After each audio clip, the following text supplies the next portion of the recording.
এই যে আজকে বিজয় দিবস, এই বিজয় দিবসের জন্য কাকে আমাদের প্রথম স্মরণ করতে হয়? পরম দয়ালু করুণাময় আল্লাহ তাআলার পরে আজকে শহীদ রাষ্ট্রপতি জিয়া রহমানকে স্মরণ করতে হয় প্রথমেই।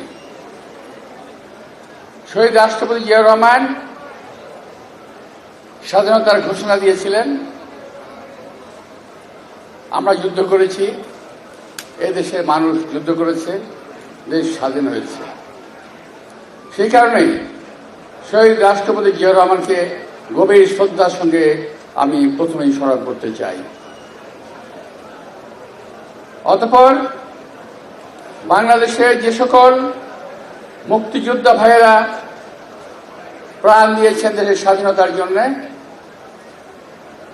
আমাদের যে সকল মা বোনদের ত্যাগের বিনিময়ে আমরা স্বাধীনতা অর্জন করেছি, আমি তাদের প্রতি আজকে সম্মান জ্ঞাপন করছি।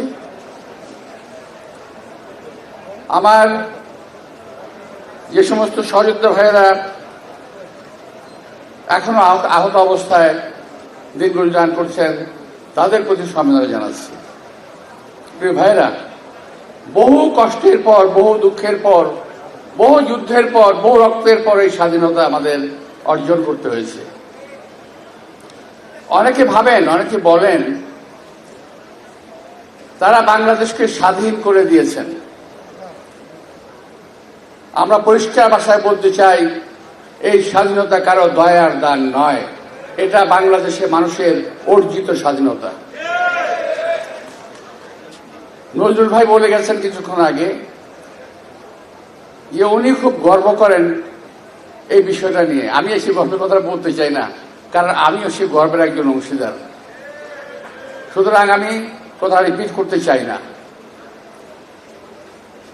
তারপরেও চলেই আসবে। মঞ্চে যারা আছেন, তার বাইরেও সামনে যারা আছেন, যারা আমার বক্তব্য শুনছেন কিংবা মিডিয়ায় শুনবেন, আমার যে নতুন প্রজন্ম, তারা হয়তো অনেকেই জানেন না। তারা আজকে গল্প শুনতে চান না, ইতিহাসও পড়েন না। শহীদ রাষ্ট্রপতি জিয়া রহমান দেশের স্বাধীনতা ঘোষণা দিয়েছিলেন, এই কথা তো সত্যি। এবং ঘোষণা দিয়ে উনি কি ঘুমিয়েছিলেন? উনি কি করেছিলেন? উনি যুদ্ধ করেছেন। এবং বাংলাদেশে যে কটি সেক্টর ছিল, এটা আমার অবশ্য আমি নিজে দেখি নাই, এটা আমি শুনেছি। এটা মেজর হাফিজ সাহেব ভালো করে বলতে পারতেন আমার চাইতে। উনি শহীদ রাষ্ট্রপতি জিয়া রহমান সাহেবের সঙ্গে যুদ্ধ করেছেন, সঙ্গে ছিলেন।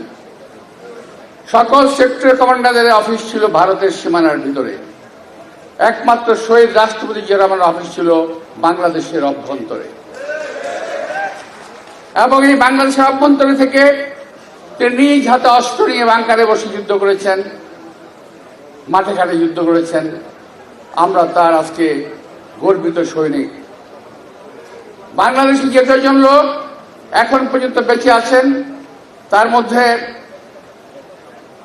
আমি অন্যতম একজন। মনে করি নিজেকে শহীদ রাষ্ট্রপতি জিয়া রহমানের স্বাধীনতার ঘোষণা আমি নিজ কানে শুনেছি। এই স্বাধীনতার ঘোষণা নিয়ে আওয়ামী লীগ কত খেলাধুলা করেছে আপনারা জানেন কিনা আমি জানি না। সেই চট্টগ্রামে কোন হান্নান সাহেব নাকি শেখ মুজিব সাহেব লিখে দিয়ে গেছিলেন এবং উনি নাকি ঘোষণা দিয়েছিলেন চট্টগ্রাম থেকে।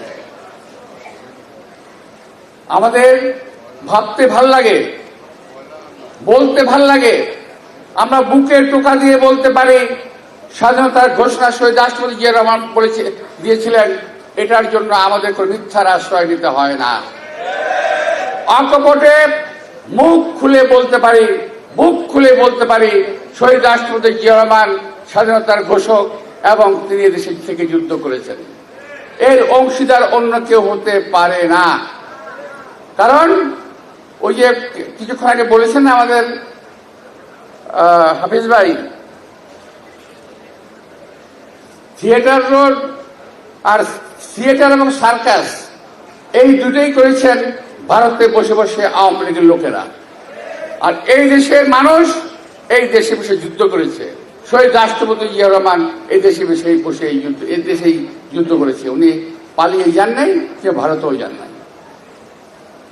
প্রিয় ভাইরা, স্বাধীনতার বহু বছর পর শহীদ রাষ্ট্রপতি জিয়া রহমানের নাম নিশানা বাংলাদেশের মানুষের মন থেকে মুছে দেওয়ার জন্য আওয়ামী লীগ প্রকল্প গ্রহণ করল। কিন্তু বাংলাদেশের মানুষের মন থেকে শহীদ রাষ্ট্রপতি জিয়া রহমানকে মুছে ফেলা যায় নাই।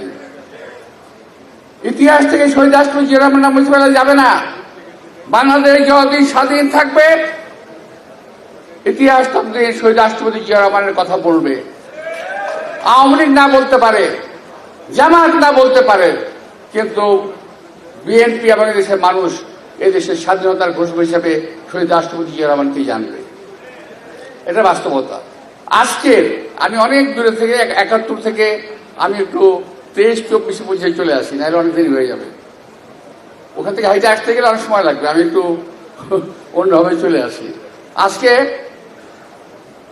এরপর ১৭ বছর আমরা আওয়ামী লীগের অধীনে থেকে আওয়ামী লীগকে অপসারণের জন্য যুদ্ধ করেছি রাজপথে। অনেক ভাই বোন শাহাদাত বরণ করেছে, শহীদ হয়েছে। আমরা মৃত্যুর ঝুঁকি নিয়ে জেল জুলুম খেটে এতটা বছর কখনো পরিবার থেকে বিচ্ছিন্ন হয়ে, কখনো পরিবারের মধ্যে থেকে, কখনো জেলে, কখনো রাজপথে থেকে আমরা যুদ্ধ করে যখন শেষ সময় আসছে, একটা তীব্র আন্দোলনের মুখে এই সরকারের পতন ঘটেছে। অনেকে এককভাবেই সরকারের পতনের দাবি করে। আবার কি বলে জানেন? আবার বলে ১৭ বছর আপনারা কোথায় ছিলেন? কাকে জিজ্ঞেস করে? বিএনপিকে। সবচেয়ে হাসি পায়, আরে ওই ১৭ বছর তোমরা কোথায় ছিলা? আমি জানতে চাই। তোমরা যদি মাঠে থাকতো তাহলে তো আমাদের মাঠে দেখতে পেতে, কারণ আমরা তো মাঠেই ছিলাম। আমরা কখনো মাঠে, আমরা কখনো জেলে, আমরা কখনো কোর্টে, আমরা কখনো আত্মগোপনে, আমরা তো এভাবেই ছিলাম। তো আজকে একটা সুযোগ এসেছে, সময় এসেছে দেশটাকে নতুন করে পুনর্গঠন করার জন্য। সব তো আপনাদের সামনে বলা যাবে না, সময়ও নাই। আমাদের নেতা তারেক রহমান সাহেব অনেকে বলেন লন্ডনে বসে আছেন, আসেন না কেন ইত্যাদি ইত্যাদি অনেক কথা বলেন। কিন্তু উনি তো লন্ডনে বসে নেই ভাই, উনি তো কাজ করছেন। উনি তো ওখানে বসে কাজ করছেন, এই দেশের মানুষ নিয়ে উনি ভাবছেন। কিছুদিন আগে আমাদের স্থায়ী কমিটির 2টি মিটিং এর পর উনি কয়েকটি প্রেজেন্টেশন উপস্থাপন করেছেন। এই দেশের মানুষের জন্য কি করা যাবে, সেখান থেকে কোনো মানুষ বাদ পড়ে নাই। সকল মানুষের, সর্বস্তর মানুষের জন্য তিনি চিন্তা ভাবনা করেছেন। আপনার লিফলেটগুলো কদিনের মধ্যে পাবেন, হয়তো অনেকে পেয়েও গেছেন, আপনারা হয়তো দেখে থাকবেন। যে চিন্তা ভাবনা কতটুকু তিনি করেছেন, যেগুলো আমরাও কখনো ভাবি নাই। আমরা শুধু নির্বাচন নিয়ে ভাবছি, আর উনি ভাবছেন দেশ এবং দেশের মানুষকে নিয়ে।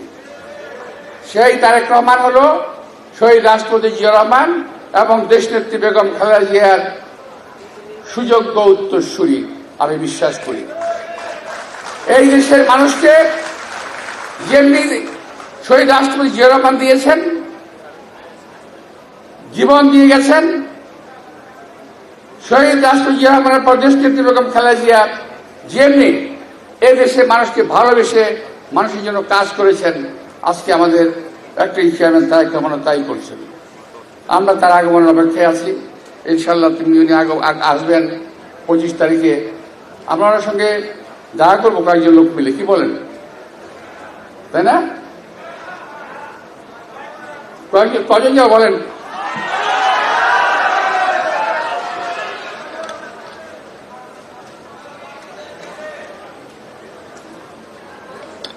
আমি বা আপনি যাই বা না যাই, দেশের মানুষ অপেক্ষা করবে না আমার আপনার জন্য। দেশের মানুষ সেদিন প্রমাণ করবে। এতদিন যাবৎ ওই মুখ পোড়ারা আমাদের নেতা সম্পর্কে যা কিছু বলছেন সমস্ত কিছুই ভুয়া এবং মিথ্যা। সব কিছু প্রমাণ করে দিয়ে সেই দিন ঢাকার মাটিতে আমাদের নেতা তারেক রহমান নতুন একটি দৃশ্য দেখবেন বলে আমি আশা করছি। উনি একটা নতুন বাংলাদেশ দেখবেন এবং নির্বাচনের পরে এবং আগে মিলে উনি আমাদেরকে আর নতুন বাংলাদেশ উপহার দেবেন বলে আমি আশা করি। আপনাদের সবাইকে আবারও স্বাধীনতা দিবসের শুভেচ্ছা জানিয়ে আমার নেতাকে আগমনের স্বাগত জানিয়ে আমি দুঃখিত ভাই মিলাই যায় কি করুন 26 মার্চ স্বাধীনতা দিবস কিছু করার নেই। তো বিজয় দিবসের শুভেচ্ছা জানিয়ে আমার বক্তব্য শেষ করছি।